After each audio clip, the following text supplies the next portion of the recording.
25절 33절 말씀으로 시몬의 성탄 준비라는 제목으로 은혜의 말씀 나눕니다. 자, 성탄절 3일 남았습니다. 오늘이 대림절 넷째 주일이고요. 이제 드디어 24년 성탄을 맞이하게 되는데요. 대림절기를 우리가 대강절기 그렇게 표현하기도 하고, 이 절기를 한마디로 정의 내리면 기다림의 절기라고 말씀드렸습니다. 주의 오심을 기다리는 절기죠. 2000년에 오신 예수님 앞에 감사와 찬송과 영광을 돌리는 절기고, 다시 오실 주님을 기다리는 절기입니다. 그렇죠? 희망의 기다림의 절기죠. 근데 여러분, 기다림이 인기 있는 말은 아니고 또 기다림이 쉽지는 않습니다. 사람은 기다림을 힘들어하지요. 특히 기다리다가 지친 경험 있는 사람일수록 더욱 그렇습니다. 하지만 인생은 기다림으로 이루어졌습니다. 인생은 내 뜻대로 휘두르는 요술방망이가 아니기 때문이죠. 아침에 오시면서 차를 기다릴 때 빨리 왔으면 하면서 아주 조급해하면서 오신 분도 있죠. 그렇게 우리가 기다리고요. 또 질병에서 빨리 회복되기를 원하지만 오래 기다려야 될 때가 있습니다. 우리가 특히 기도 생활하면서 기도가 빨리 응답되기를 원하는데 대부분 기도는 오래 기다려야 되는 것이 대부분입니다. 그래서 시편 기자들도 여호와여 어느 때까지니까, 언제까지 주의 얼굴을 나에게서 어느 때까지 숨기시겠나이까, 이렇게 시편 기자들은 많이 외쳤어요. 호소했습니다. 정말 시편 기자들은 기다림에 목말라 하였습니다. 그래서 현대인들은 기다림을 불편해합니다. 기다림은 이게 빨리 진행된 걸 좋아합니다. 조급하죠, 사실은. 그래서 재미없고 지루한 것은 죄라고, 느린 것은 죄라고 이렇게 얘기하는 세대에 살아갑니다. 그래서 현대는 조급해서 전부 인스턴트 시대가 지금 돼가고 있지 않아요? 기다림이 우리가 많이 약해져 있는 것을 보게 됩니다. 그러나 여러분, 신앙적인 관점에서 보면 기다림은 믿음입니다. 믿음. 여러분, 성경의 인물들을 좀 봐도 여러분, 우리가 창세기에 등장한 노아 같은 사람, 사실은 120년 동안 방주를 지면서 그 하나님의 홍수 심판을 기다렸습니다. 여러분, 120년, 말이 120년이죠. 어떻게 보면 좀 빨리 만들고 빨리 일이 이루어졌으면 더 좋지 않았을까 하는 생각을 하지 않습니까? 그러나 하나님은 120년 동안 노아가 방주를 지으면서 그 기다림 속에 노아의 믿음을 완성시켜 가시는 그런 하나님의 손길을 우리는 보게 됩니다. 여러분, 아브라함 같은 경우에도 75세의 아들을 약속하는데 무려 25년 기다리게 해서 100세의 아들을 주시죠. 기왕 주실 걸 좀 빨리 주시지. 요즘 우리 같으면 그렇게 생각하지 않겠어요? 그러나 25년 기다리면서 아브라함의 믿음을 정상에 올려놓지요. 그런데 사실 아브라함은 기다리지 못해서 이스마엘을 낳죠. 중간에 낳지 말아야 될 이스마엘을 낳게 되는 역사를 우리가 보게 됩니다. 참 그런 의미에서 기다림이 그렇게 쉬운 것이 아니라는 것이에요. 모세도 여러분 40세에 하나님 쓰임 받겠다고 이렇게 자기 동족을 위해 나섰는데 하나님 그때는 쓰시지 아니하시고 무려 광야에서 40년 동안 야인 생활을 하게 하죠. 목동으로 야인 생활을 40년 동안이나 기다리게 합니다. 참 그런 세월이 얼마나 모세에게 힘들었을까. 그러나 하나님은 40년을 빚어내고 만들어서 모세를 쓰시죠. 우리 잘 아는 요셉도 이런 억울한 일을 당해서 옥살이까지 하게 되지 않습니까? 정말 성경에 보면 이렇게 기다림의 시간들을 참 어떻게 보면 억울하게 할 정도로 보내게 하십니다. 그래서 믿음의 사람들은 다 이 기다림의 시간을 통과하는 것을 보게 되지요. 근데 오늘 우리가 읽은 오늘 누가복음 2장 25절 33절에도 한 오랫동안 기다리는 한 사람을 볼 수 있습니다. 다름 아닌 시므온입니다. 여러분, 시므온은 야곱의 12아들 중에 한 아들이기도 해요. 동명이인이죠, 여러분. 오늘 이 22장 25절에 보면 이스라엘의 위로를 기다리는 자, 이렇게 기다리는 자 이렇게 명명하고 있어요. 여러분, 이 당시가 어느 때냐면 구약 예언이 있고 말라기가 마지막 예언서고 이제 예언이 끊깁니다. 400년 동안이나 선지자가 나타나지 아니에요. 그런데도 이 시므온은 이런 오랜 영적 암흑과 침묵의 시대에 살면서도 메시아의 도래를 확신하며 끈기 있게 경건한 자세로 기다리는 믿음을 소유합니다. 즉 메시아에 대한 기다림. 여러분, 시몬의 삶을 한마디로 요약한다면 메시아를 기다리는 삶이다, 이렇게 요약할 수 있어요. 근데 여러분, 그 기다림은 헛된 기다림이 아니었고 그는 메시아를 만납니다. 오늘 본문이 그 얘기를 하고 있는 것이죠. 메시아를 기다렸 이 시몬이 아기 예수를 품에 안는 그런 영광을 누립니다. 그는 평생 정말 나이 늙도록 늙어 노인이 되는 순간까지도 메시아를 기다렸고 그 메시아를 드디어 만나는 장면이 오늘 우리가 읽은 장면입니다. 그의 이 기다림이 의미가 있는 이유가 뭘까요? 그의 이 예수님을 만났다는 것, 즉 예수님을 기다려서 그가 만났다는 것이죠. 여러분 어떻게 보면 그가 기다리지 않았어도 예수님은 오셨습니다. 그가 기다리지 않는다 하도. 왜냐하면 이건 하나님에 대한 약속의 성취이지 사람들이 요청해서 예수님 오신 것이 아니기 때문입니다. 그러나 여러분 만약에 이 시몬이 기다림이 없이 예수님을 만났으면 과연 예수님을 만날 수 있었을까요? 만나지 못했죠. 그냥 한 아기는 볼 수 있었을지 모릅니다. 그러나 메시아신 아기를 그는 만날 수는 없었지요. 여러분 그 당시도 여러분 많은 사람들이 메시아 대망 사상이 있었어요. 그러나 사실은 진짜 아기 예수가 오셨을 때 메시아로 알아본 사람은 극히 소수의 몇 사람밖에 없었다는 거. 오늘 그 중에 한 사람이 시몬입니다. 그러니까 그의 기다림은 믿음의 기다림이었다는 것이에요. 그냥 한 어르신이 그냥 한 아기를 만난 것이 아니라 하나님의 아들이신 메시아를 만난 것이죠. 그렇게 만남의 성격이 다른 것입니다. 그 이유는 평생 그는 이 메시아를 기다렸고 그 하나님의 약속을 붙들고 그 메시아를 기다렸기에 그 아기 예수를 메시아로 알아보고 경배했던 것입니다. 참 그는 얼마나 가슴 터지는 그런 영광스러움이 있었을까. 가슴 터질 것 같은 그런 영광스러운 만남이었을까 생각해 보게 됩니다. 자, 그렇다면 여러분 그가 정말 아기 예수를 만날 수 있었던 그런 기다림, 그 기다림의 삶이라고 우리가 한번 명명해 볼 수 있는데 그의 기다림은 어떤 기다림이었는가를 한번 생각해 보려고 해요. 우선 여러분 이 시몬의 사람이 2장 25절에 보면 의롭고 경건한 자다 이렇게 소개하고 있습니다. 자, 2장 20절을 볼까요? 예루살렘에 시몬이라는 사람이 있으니 이 사람은 의롭고 경건하여 이스라엘 위로를 기다리는 자라. 자, 의롭고 경건하다 그러면 우리가 좀 약간 교리적이고 추상적인 것 같지만 한마디로 이야기하면 하나님 말씀의 기준으로 살았던 사람이죠. 하나님의 말씀의 기준으로, 즉 하나님의 약속의 말씀을 믿고 그 기준으로 살았다 하는 의미입니다. 즉 율법에 기록된 구약에 기록된 예수님의 오심을 그는 믿고 있었다는 거예요. 그리고 그 기준으로 살았다는 것이죠. 그 기준으로 주님을 맞이할 수 있는 삶을 살았다는 거예요. 그래서 오늘 경건이 늙어갔다 이렇게 표현하고 있는데요. 우리가 경건 그러면 사실 어떤 대상에 대한 대상 안에 들여진 바쳐진 존재, 구별된 삶을 의미하죠. 자, 이런 기다림이었다는 것. 그의 기다림은 막연한 기다림이 아니라 하나님의 약속의 말씀 붙들고 기다리는 기다림이었습니다. 아까도 말씀드렸지만 당시에 많은 사람들이 메시아를 기다리고 대망했습니다. 하지만 예수를 알아본 사람은 소수였습니다. 그것이 무엇을 말해주는가 하면 여러분 실상 메시아를 기다렸지만 진짜 기다린 건 아닙니다. 정말 약속의 말씀 붙들고 기다렸다면 그 아기 예수가 메시아인 줄 알았겠죠.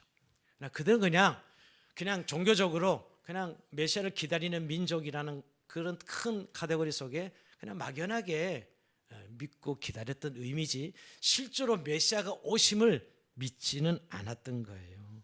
굉장히 우리가 이런 신앙의 이중성은 잘 우리에게도 경험되는 일이에요. 우리도 이런 일 많죠, 사실은. 여러분 천국이 좋다는 거 다 알고 있고요. 그리고 나도 예수 믿었기 때문에 천국 갈 것을 믿고 있습니다. 근데 제가 갑자기 여러분들에게 그럼 당장 천국 가세요 그러면 지금은 안 됩니다 이렇게 이야기하실 거예요. 아주 이율배반적이잖아요. 천국이 그렇게 좋다고 이야기해놓고 당장 천국 가라 그러면 아니라고, 지금은 아니라 그러지 않습니까?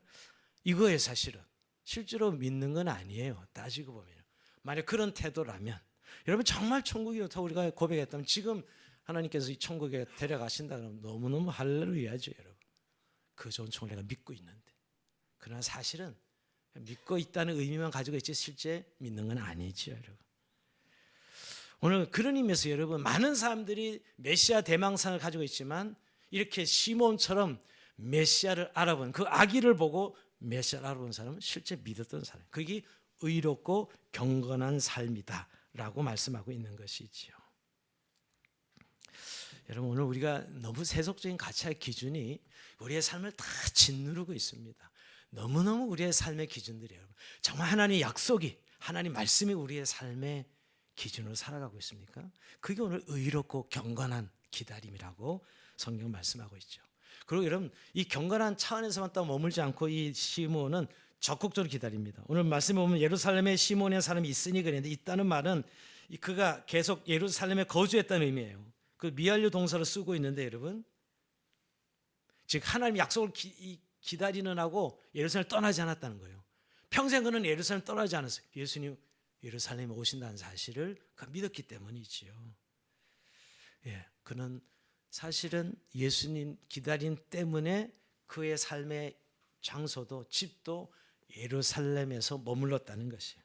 예, 여러분의 삶의 기준이 있다면 그 기준대로 실제로 실행하는 적극적으로 실행하는 삶을 살았다는 것이에요. 목사는 교회를 떠나지 않습니다. 제가 계산해보니까 거의 교회에 있는 시간이 또 선교에 있는 시간이 전부더라고요. 딱 잠자는 시간 빼놓고 보니까요. 떠나지 않는 거예요. 왜? 우리가 교회 사역을 간다고 목양을 하기 위해서죠. 근데 그게 제 삶의 존재 이유고 그리고 목적이 담겨져 있어요.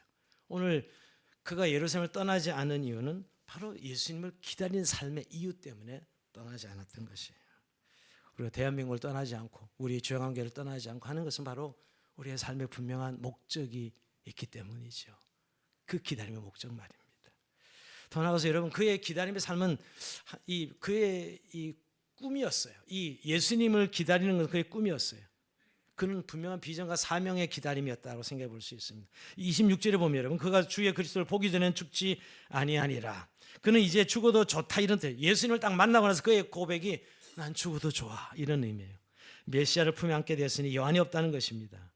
여러분 이 표현이 결국 그는 죽음마저도 보려 하는 주님의 성탄을 기다린 것이에요. 그가 이렇게 나이 늙었는데 안 죽고 아직도 살아있는 것은 메시아를 봐야 되기 때문에 아직 죽지 않은 거예요. 즉 내 눈으로 주님을 뵙고 죽겠다고 버틴 것이죠. 시몬은 오랫동안 기다렸던 것이에요. 여러분 그가 예수님을 가슴에 안고 나서 주제여 이제는 말씀하신 대로 종을 평안히 놓아주시는도다. 이제 죽어도 좋다는 것이 29절. 이제 내 꿈이 이루어졌습니다. 내 사명을 완수했습니다. 이거지요.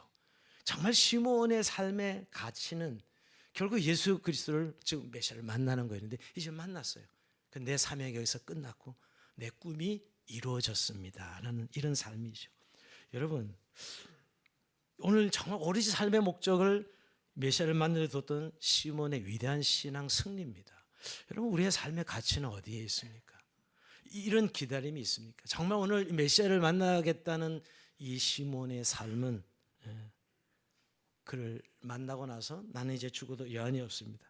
그래서 항상 사명은 죽음과 바꿀 수 있는 것이에요. 그리고 아직 죽지 않고 살아있는 것은 사명이 있는 것이에요. 여러분 믿으시기 바랍니다. 사명이 있는 것이에요.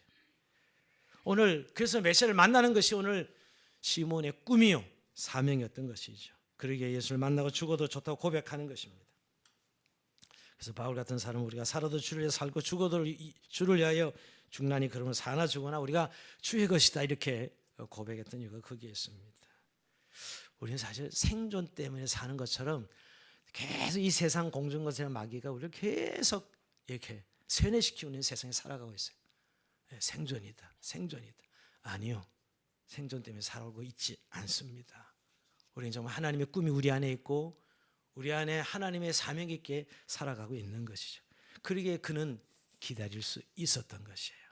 더 나아가서 그의 기다림의 성격을 보면 그는 성령의 감동과 감화를 받는 기다림이었습니다. 유난히 오늘 본문의 25절에도 성령이 그에게 계시더라. 26절에도 성령의 지시를 받았더니 27절에도 성령의 감동은 성전에 들어가며 3번이나 성령의 감동과 감화를 이야기합니다. 그리고 그는 메시아를 알아봤어요. 아기 예수인데 여러분 메시아 알아봤어요. 여러분 공생에 시작되고 예수님을 알아보는 건 너무나 자연스러운 거지만 아기를 보고 지금 메시아를 알아본 것은 그의 노력은 아닙니다. 오늘 26절 볼까요? 주의 글씨를 보기 전에는 죽지 아니하라는 성령의 지시를 받았더니, 성령의 지시를 받았다 그랬어요. 시몬은 이 성탄에 대한 계시를 성령을 통해서 받은 사람입니다. 그는 정말 평소에 성령의 감동과 감으로 살았던 사람이죠. 여러분, 시몬이 예수를 알아보고 만난 것은 결코 우연이 아닙니다. 그리고 자신의 의지가 아니고 노력이 아닙니다. 성령의 감동으로 성전에 들어가서 아기 예수를 뵐 수 있었던 것이지요. 즉 뭐냐면 그는 성령의 감동과 감화로 매일매일 하나님과 동행하면서 그 하나님의 주시는 은혜들을 볼 수 있는 믿음의 눈이 있었던 사람. 그러니까 아기 예수를 알아본 것이죠, 여러분. 여러분, 시력이 좋다고 다 보는 게 아닙니다. 여러분, 빛이 없으면 눈이 아무리 좋아도 우리는 눈등 장님이에요. 만약 여기에 빛이 딱 없어지는 순간 우리는 장님이 됩니다. 아무리 눈이 좋아도. 마찬가지로 우리의 믿음 생활도 성령의 감동이 없으면, 성령의 감화가 없으면 볼 수 없습니다. 깨닫지 못합니다. 그냥 육체대로 살아가는 것이죠, 여러분. 오늘 갓 태어난 아기를 메시아로 알아볼 수 있었던 이 시몬은 이런 성령의 감화와 감동이 있었기 때문이지요. 성령의 조명이 있었기 때문입니다. 여러분, 아직은 오순절 성령 강림 이전인데도 불구하고 유난히 오늘 이 시몬의 삶에 성령의 감동과 감화를 이야기합니다. 그의 일거수일투족의 성령의 감화와 감동이었죠. 참 대단한 믿음의 사람이었다 하는 생각입니다. 여러분, 우리의 기다림이 정말 뜨거워야 되는 것은, 왜 우리의 삶이 이렇게 좀 주님을 기다리고 산다 하면서도 재미없고 지루하고, 어떨 때는 뭐 그냥 늘 그냥 살아가는 게 반복적인 일상 지루함이 우리의 감정을 사로잡을 때가 있죠. 이유가 있다면 성령의 감동과 감화가 없기 때문이에요. 그저 분명히 믿긴 믿어, 교리로. 그러나 늘 그 말씀이 성령의 감동과 감화로 우리 안에 분별이 되고 확인이 되지 않기 때문에 그런 삶을 사는 것이죠. 저도 이런 부분에 참 많이 말씀을 주며 도전을 받습니다. 성령이 그에 계시더라. 이 시몬이 나이 늙은 지 노인이거든요, 여러분. 여러분, 그 할아버지가 되면, 노인이 되면 고집 세고 자기 주장이 너무 강해지죠. 그래서 고집불통이 되기가 참 쉽습니다. 여러분, 참 그렇죠. 저도 이게 나이를 계속 먹어가면서 이제 이 뭔가 이렇게 유연하지 못하고 굳어져가는 제 자신을 보면 좀 안타까워할 때가 많습니다. 근데 사실은 오늘 이 시몬도 그런 나이 아니겠어요? 그런데도 어떻게 그가 이렇게 유연하게 정말 이 아기를 보고 메시아라는 사실을 알 수 있었을까요? 바로 성령의 인도하심과 감화지요. 여러분, 우리가 늘 성령의 감화가 없으면 내 고집, 내 감정, 내 느낌 그대로 삽니다. 참 우리가 늘 우리가 믿음의 사람들인 것은 분명한데도 불구하고 늘 성령을 사모해야 되는 이유는, 여러분, 유연하게 우리의 시대를 분별하고 사람을 분별하고 하나님께서 약속이 무엇인지를 날마다 우리의 삶에서 깨닫고 나아갈 수 있도록 깨달아야 되는 거죠. 자, 그런 의미에서 여러분, 오늘 우리 시대는 정보에 목말라 합니다. 정보 홍수 시대고, 또 맞았습니다. 정보 없이는 살아갈 수 없는 시대죠, 여러분. 또 돈이 없이는 살아갈 수 없는 시대예요. 그러나 여러분, 우리가 믿음의 사람은 정말 성령의 감동 없이는 살아갈 수 없어요. 요즘 우리가 이걸 자꾸 놓치고 있어요. 사실은 우리가 뭐 유튜브 보거라 그러잖아요. 모든 정보는 유튜브를 따라서 보시는데, 정말 하나님, 내가 오늘도 하나님 뜻대로 살고 있나? 하나님 인도하심을 받고 있나? 이런 의미에서 여러분들 성령을 갈망하고 사모하는 삶을 사느냐고요. 오늘 이 시몬이야말로 평생 이 노인이 될 때까지 성령을 사모하는 마음이었기에 성령의 감동과 조명을 받고 정말 그 아기를 그냥 한 아기였을 뿐인데 그를 메시아로 알아볼 수 있는 믿음을 가질 수 있었던 것이죠. 우리에게도 이렇게 성령의 충만한 은혜가 저와 여러분 한가운데 있길 주님으로 축복합니다. 기다림은 그런 의미에서 소망입니다. 기다릴 것이 없는 사람은 절망합니다. 살아갈 힘을 잃지요. 병든 사람은 내가 곧 나을 거에는 회복의 때를 기다림으로 병을 이겨냅니다. 자, 그러면 기다림은 큰 믿음이에요. 기다림을 소유한 사람은 긍정적인 사람이 되죠. 기다림이 이루어지는 그때의 기쁨을 가슴에 품고 있기 때문입니다. 그래서 기다림은 활기요 생기입니다. 그리고 기다림이 있는 사람이 인내하죠. 그리고 사람들을 대할 때 너그러운 마음을 소유하게 됩니다. 기다림은 용서할 준비를 갖추게 되지요. 여러분, 탕자를 기다린 자기 아들을 기다리는 아버지, 여러분 그 기다림 얼마나 긴 기다림이에요. 그러나 그 기다림은 힘든 기다림은 아닙니다. 아들을 기다리는 기다림, 마음을 열게 되죠. 우리는 기다림이라는 것을 부정적인 감정을 가진 분들이 너무 많습니다. 그 믿음이 아니기 때문입니다. 기다림의 정말 긍정적인 감정은 믿음이에요. 믿음. 하나님이 약속대로 우리의 삶 가운데 이루실 것을 믿는 것이죠. 그렇다면 여러분, 오늘 우리가 지금 이 대림절기 무엇을 기다리며 무엇을 확인해야 됩니까? 여러분, 우리의 소망을 다시 한번 확인해 봐야 됩니다. 즉 하나님께서 우리를 향하신 구원의 계획을 완성해 가실 걸 우리 믿고 살아가고 있습니다. 나를 향한 하나님의 계획, 구원이죠. 여러분, 약속하신 구원이 성취될 것을 우리가 믿고 기다리는 삶을 살고 있는가? 빌립보서 1장 6절에 보면 너희 안에 착한 일 시작하시니가 그리스도 예수의 날까지 이루실 줄을 우리는 확신하노라. 그 구원의 계획이 이루실 걸 확신하고 살아가는 삶, 이게 오늘 우리가 소망을 가져야 될 기다림입니다. 아무리 지금 사탄이 우리의 길을 막아도, 아무리 큰 고난이 있어도, 또 누가 나를 방해하고 장애를 일으켜도 하나님이 나를 향한 구원의 계획은 이루실 믿고 가는 것, 이게 정말 우리가 기다려야 될 소망이지요. 더 나아서 우리는 무엇을 기다릴까요? 만물을 회복될 것을 기다립니다. 지금 성경을 믿고 그리스도인들은 만물이 회복될 날을 기다립니다. 지금 요즘 우리 살아가는 세상이 너무 끔찍하지 않아요? 여러분, 모든 인간성이 파괴되고 사람들의 범죄가 극악무도하고 자연재해가 일어나는 이 세상의 피조세계가 망가지고 있는 오늘을 보십시오. 사실 예수 믿는 사람들은 참 살아가기 힘든 아픔이 있어요. 하나님이 이 지어진 이 피조물들이 이렇게 피조된 세상이 이렇게 망가지고 있다는 것, 참 아프죠. 그러나 우리는 소망을 가지고 있어요. 이 피조된 세상이 완전히 회복될 그날을. 로마서 8장 21절이 말씀하고 있습니다. 그 바라는 것은 피조물도 썩어짐의 종로를 한 데서 해방되어 하나님의 자녀들의 영광의 자유에 이르는 것이니라, 이렇게 말씀하고 있습니다. 어둠과 죄 가운데 있는 모든 만물들이 회복될 그날을 기다리는 것이죠. 지금은 삼라만성이 신음하고 있으나 완전하게 회복될 날을 기다리고 있어요. 우리 요즘 요한계시록 살펴보고 있지 않습니까? 요한계시록의 마지막 궁극적인 주님의 나라가 다시 이 땅에 완성될 그날, 이 모든 세상이 완전히 회복되는 거죠. 우리의 육체까지 병들 깨지고 아픈 이런 늙고 이런 몸도 완전히 회복될 날을 우리는 기다리고 있는 것이, 그것이 소망 가운데 말입니다. 이 우리의 기다림의 믿음이죠. 또 우리는 무엇을 기다리고 있습니까? 궁극적으로 다시 오실 예수 그리스도를 기다리고 있습니다. 계시록 20장 12절에 보면 보라, 내가 속히 오리니 내가 줄 상이 내게서 각 사람에게 그가 행한 대로 갚아주리라. 1세기에 그렇게 고난 가운데 있었던 그리스도에게 속히 오겠다 그러셨습니다. 근데 여러분, 2000년이 지났는데 저 여러분도 동일하게 주님은 속히 오리라라고 말씀하고 있다는 것입니다. 여러분, 2000년 전에 약속하신 주님은 오늘 이 약속 우리에게도 유효하고 다시 오실 것이다 라고 말씀하고 있는 거예요. 이걸 우리가 믿고 살아가고 있느냐 하는 것이.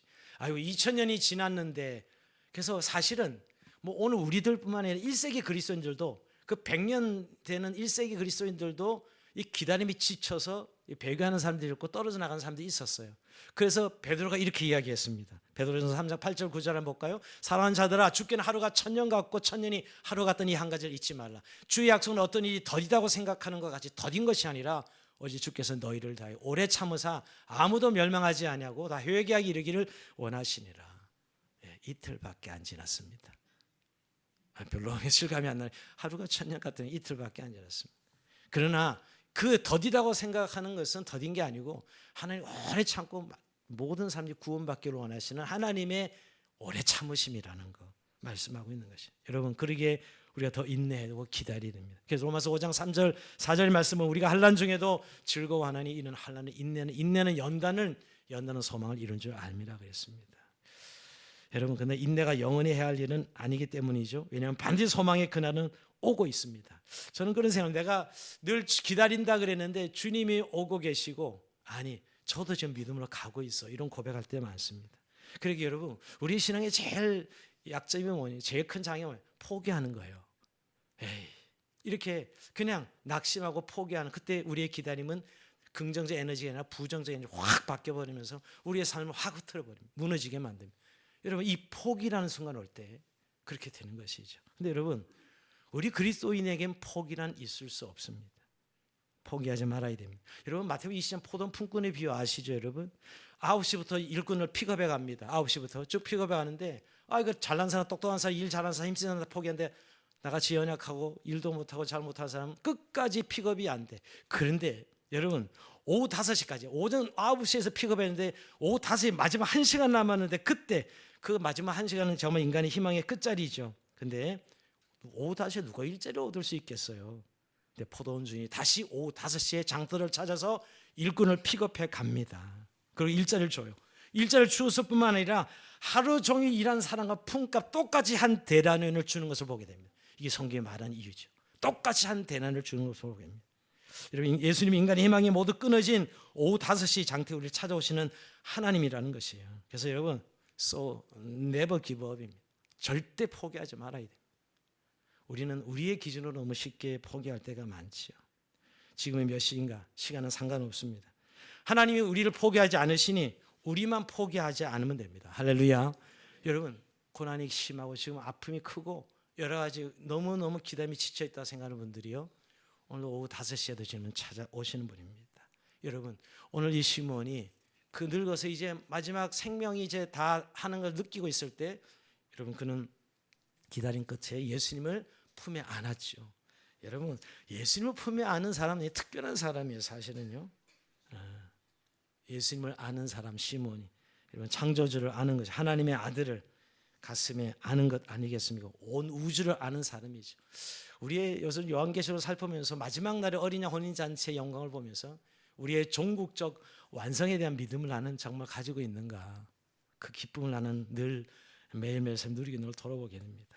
여러분, 우리가 기다리지 않아도 성탄은 오고요, 주님의 약속은 성취됩니다. 우리가 기다리고 안 기댄다 그랬어요. 그러나 우리에게 기다림을 말씀하는 것은 우리의 현재의 삶이 정말 행복하고 기쁘고 소망 가운데 이루시길 원하시는 하나님의 뜻이 있기 때문이죠.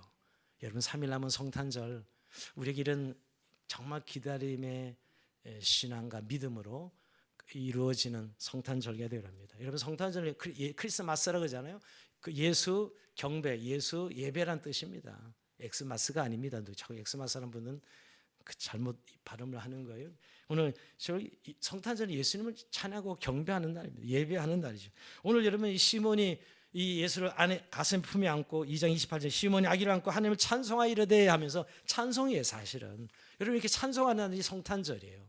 여러분, 이 기쁨 우리 안에 회복돼야 돼요. 뭐 매년마다 또 성탄절, 우리 너무 익숙한지 몰라요. 예수 오래 믿은 분들일수록 예수 그리스도를 찬양하고 경배하는 일이 얼마나 영광스러운 일인가. 이게 우리의 약속의 성취를 이미 미리 맛보는 날이 아닙니까, 여러분? 다시 올 그리스도를 지금 성탄절 예배를 못 보고 있는 거 아니에요? 그런 의미에서 우리가 예배로 온전히 성탄절을 준비합시다. 그리고 전도의 기회로 사용합시다. 여러분, 이 즐겁고 행복한 소식을, 정말 만민을 구원할 소식을 우리가 전할 수 있는 기회가 성탄절이에요. 우리 교회가 매일 거리 찬양했던 이유도 그 때문이고요, 우리가 사랑을 나누는 것도 그 때문이죠. 그리고 또한 성탄절은 우리가 정말 복을 받은 자들이 아닙니까? 그리스도의 십자가를 통해서 구원함을 받은 하나님의 백성이 되는 날인데, 우리가 가진 아름다운 이 삶의 내용들을 나누는 날, 즉 사랑으로 나누는 날이 또 성탄절기가 되어야 될 것입니다. 사랑하는 성도 여러분, 우리를 구원하러 이천에 오신 예수 그리스도를 경배하며 다시 오실 주를 만나는 날로 준비하는 그런 성탄절기가 되셔서 이 기다림의 소망이 우리 오늘 현실과 실제가 되는 저 여러분 삶이 되길 주의 이름으로 축원드립니다. 자, 우리 찬송하고 잠시 기도의 시간 나갑시다.